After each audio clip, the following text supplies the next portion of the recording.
Hello and welcome back to another breaking news update. My name is Jimmy Boyd and you are watching Boyd News. I want to thank you so much for tuning in today. Really appreciate you being here. So we're going to be talking about NATO here in this video. Okay, so on your screen, this is NATO Chief Secretary General Jens Stoltenberg. Okay, he was recently interviewed on a German media channel, and during this interview, he was talking about the fact that he believes that Europe needs to increase their arms production to not only support Ukraine, but also to prevent what he's calling potentially decades of confrontation with Russia. Okay? So, very big warning coming out, and this hasn't been the first time that someone's warning about this. Okay, we've had multiple defense ministers from different countries, Sweden, Norway, Germany, okay, the UK, many different defense ministers coming out and saying, hey, we need to get ready for war with Russia. Okay, so will that war come? We have no idea, right? But definitely NATO, along with all these European countries, are getting ready and prepared for this. And there's a big, possibility that this war in Ukraine could go really bad for the West and Ukraine could potentially lose this war.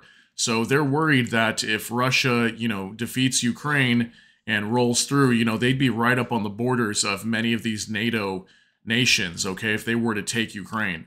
So this would be really bad for NATO, right? So they're concerned that that Russia may push through and attack one of the Baltics countries or maybe Moldova. So there's a lot of concern there with national security with many of the NATO nations that are along the border of Ukraine and close to Russia. Okay, so I've got this article pulled up. We're going to be going over this here more in depth and detail on what he's talking about. So yeah, NATO chief calls on Europe to ramp up arms production. Okay, this just coming out yesterday. So yesterday just coming out. NATO's Secretary General called on Europe to increase its arms production to support Ukraine and prevent potentially decades of confrontation with Moscow in an interview published by German media Saturday.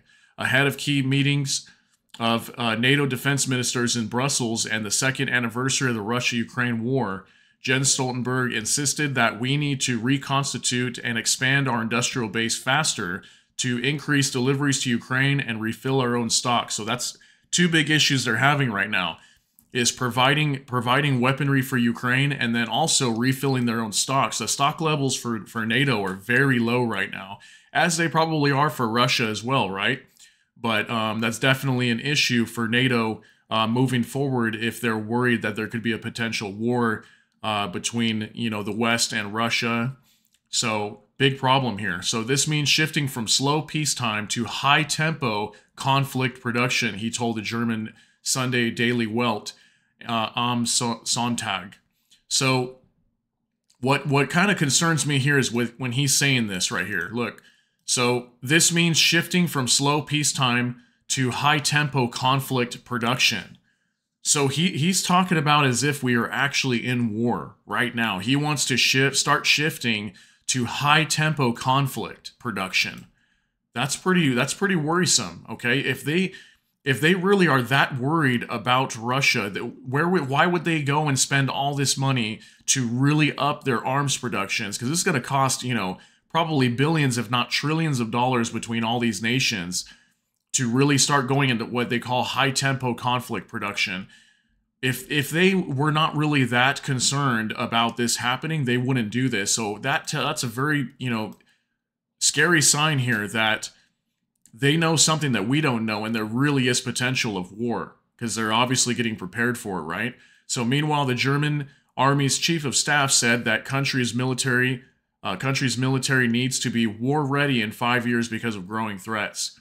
General Carsten Brewer told newspaper Die Welt in an interview due to be published Sunday that for the first time since the end of the Cold, the country faces the possibility of a war imposed from the outside. Brewer said being ready for war involved a change of mentality as well as improving Germany's military training and capacity.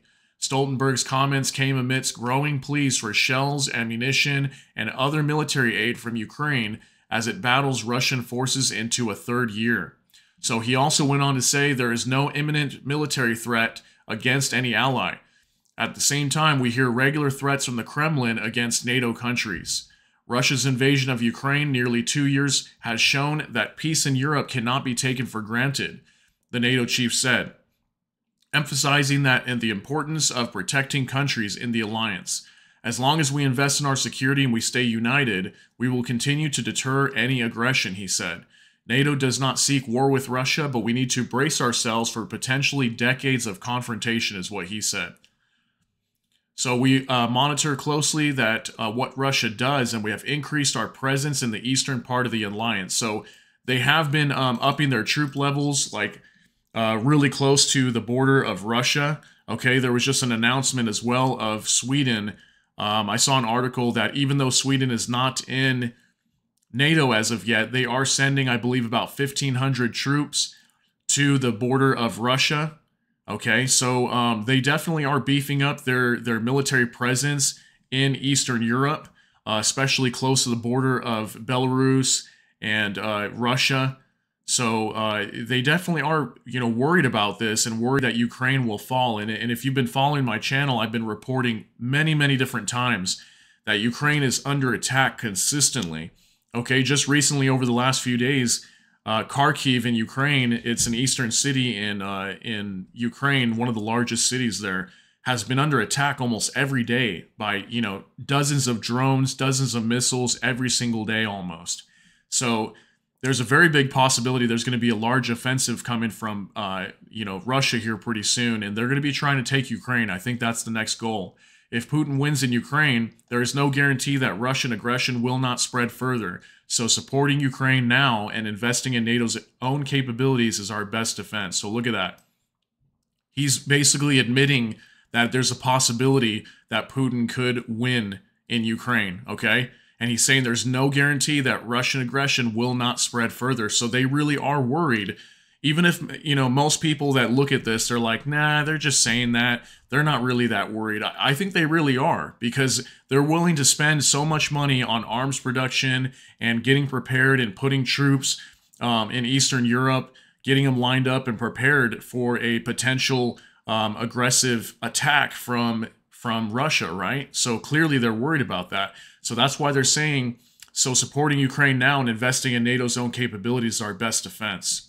Okay, so NATO's defense ministers will meet in Brussels on February 15th, 1 week ahead of the second anniversary of Russia's offensive in Ukraine.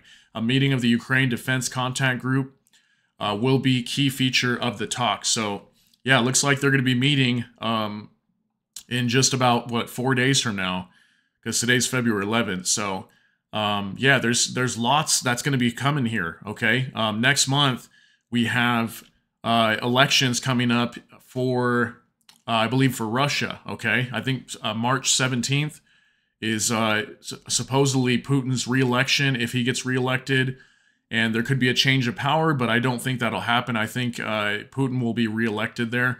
And then I think in April, we have re-election for Zelensky, okay? So lots of big elections coming up over the next couple months.